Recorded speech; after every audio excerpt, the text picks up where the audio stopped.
সোমবার গভীর রাতে প্রায় 12টার পর মাদারিহাট সংলগ্ন জলদাপাড়া জঙ্গলের পার্শ্ববর্তী একটি লোকালয়ে হাতির করিডোরের মধ্যবর্তী রাস্তায় অচেতন অবস্থায় পড়ে থাকতে দেখা যায় এক ব্যক্তিকে।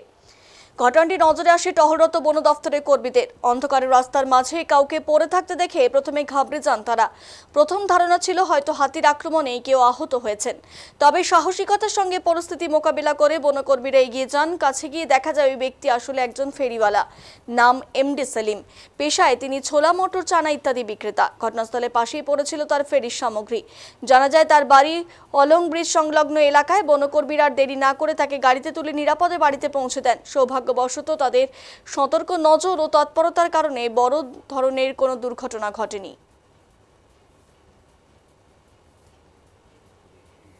অন্য জায়গাতেও থাকতি না, এখন তোকে কেউ এইভাবে নিয়ে তোকে কি হবে यार, পাওয়া গেল না, কোনো বাত নেই। আরে না, জীবনটা আছে, জীবনটা মনে করিস অনেক লম্বা আছে।